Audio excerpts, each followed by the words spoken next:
Pelatih Timnas Indonesia Sinteyong telah mengantongi nama-nama pemain yang akan dibawa ke Piala AFF 2024. Dari 33 nama yang dipanggil, STY hanya membawa 23 pemain.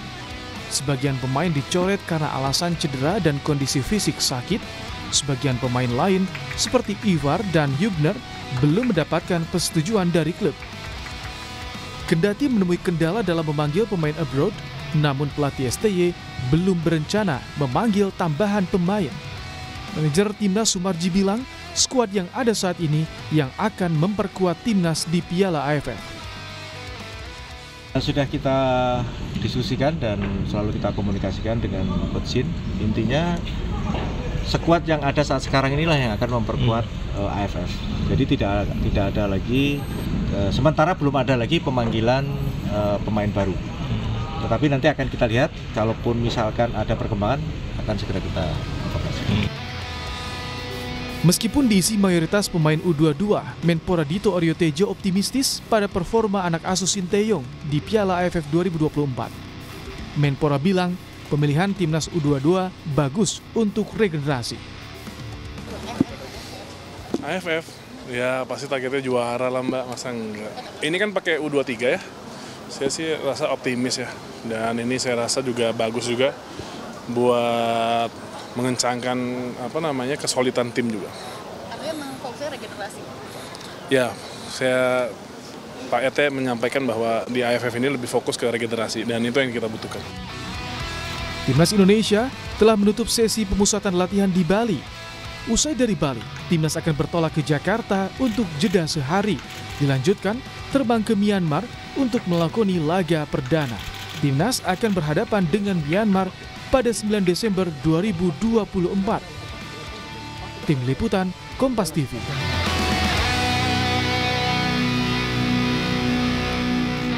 Pemusatan latihan Timnas Piala AFF di Bali telah usai. Pelatih Timnas Sinteyong siap membawa 23 pemain mengarungi Piala AFF 2024. Lalu bagaimana menjawab ekspektasi publik yang masih tinggi dan menunggu punya gelar Piala AFF?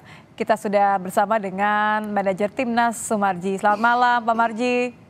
Ya, selamat malam. Assalamualaikum. Waalaikumsalam warahmatullahi wabarakatuh. Saya harus tanyanya kesiapan ke Pak Marji. Gimana nih caranya? Ekspektasi jelas lah. Siapa yang tidak ingin bawa pulang piala begitu ya Pak ya. Tapi kalau dari hasil lawan Bali United tadi kira-kira bagaimana? Sudah sesuai dengan ekspektasi Bapak? Jadi begini ya, kalau kita berbicara kaitan dengan harapan, cita-cita dan keinginan, tentu kita kan semuanya punya cita-cita, harapan, dan keinginan itu bisa membawa trofi Piala AFF senior ke Indonesia, kan begitu? Ya, kami aminkan dari sini. Ya, itu saya juga sama lah ya keinginan itu. Tetapi kan kita ini harus realistis melihat situasi dan kondisi, terutama berkaitan dengan skuad yang akan kita turunkan. Dengan skuad yang kita turunkan diisi mayoritas pemain usia 22 tahun ke bawah, ditambah beberapa pemain yang boleh dikatakan senior pun juga ya belum begitu jauh dikatakan senior. Di antaranya ada Arhan, ada Asnawi. Tentu kan ini juga bagian dari upaya-upaya yang kita lakukan. Kembali bahwa dengan kondisi yang ada saat sekarang ini, kita tadi juga melihat hasil daripada anak-anak uji coba melawan Bali United. Yang pertama melawan Bali United senior, terus babak kedua melawan Bali United yang boleh dikatakan youth ya. Skornya, kalau kita bicara skor memang tidak bisa jadi ukuran. Karena apa? Karena kan kalau namanya uji coba seperti ini kan yang kita cari adalah kekompakan, kebersamaan, dan cara main. Arhan bilang sudah semakin kompak Pak. Ya betul, jadi dari semua sisi kita nilai, baik dari fisik, mental, terus diantaranya juga chemistry, kekompakan, itu tadi kita nilai semua.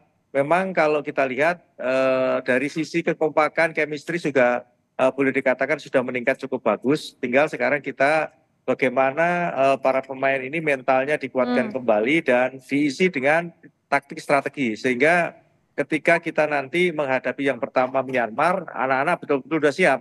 Karena kan pertandingan pertama itu kan namanya kita juga Ya, langsung tim kelas yang berat baru ini ya. kumpul, ya baru kumpul. Tentu kan ini juga membutuhkan chemistry kan. Nah ini penting sekali. Ketika nanti pertandingan pertama kita hasilnya bagus, walaupun boleh dikatakan lawannya Myanmar, tetapi kalau itu hasilnya bagus, pasti nanti berikutnya step-stepnya pasti akan bagus. Kira-kira Oke. seperti itu. Oke, jadi kapan berangkat ke Myanmar, Pak?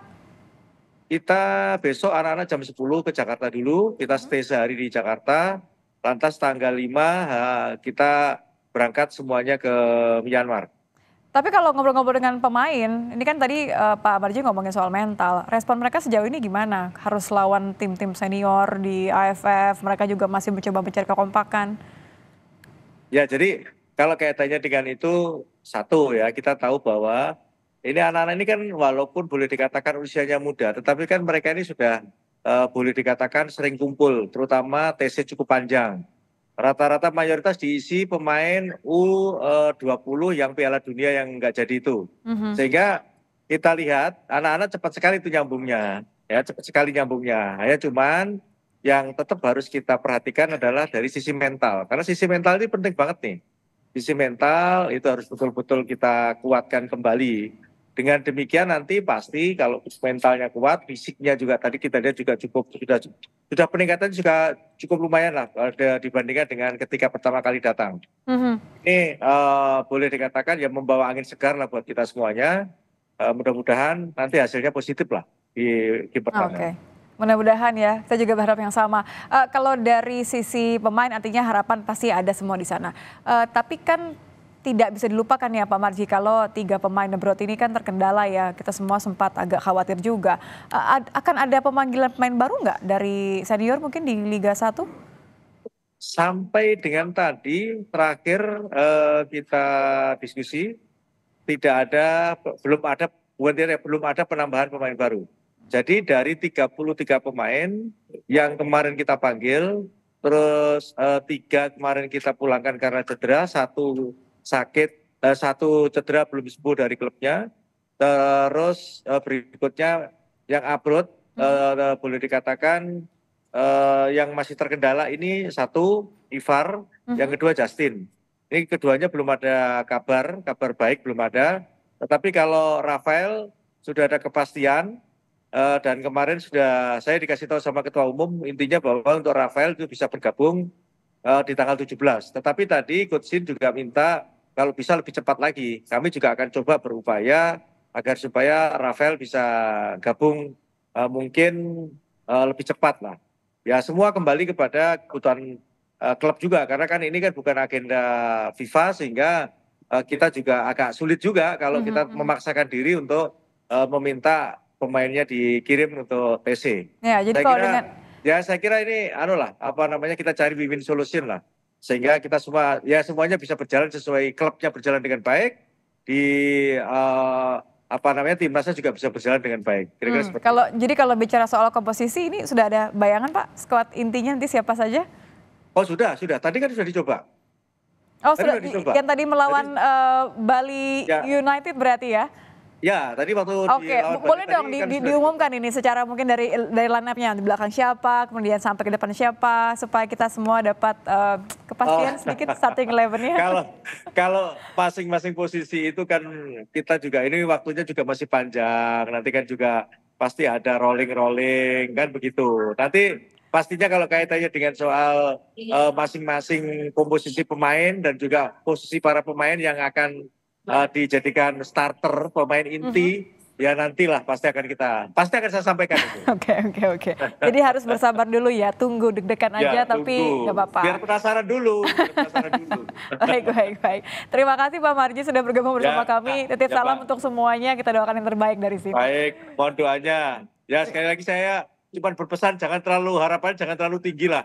Tapi kita semua berusaha semaksimal mungkin untuk bisa mencapai apa yang diinginkan oleh masyarakat kita. Siap didengar oleh seluruh masyarakat, pendukung penuh meskipun tanpa menambah beban begitu ya. Terima kasih Pak Marji sudah bergabung bersama kami di Kompas Malam. Terima kasih malam.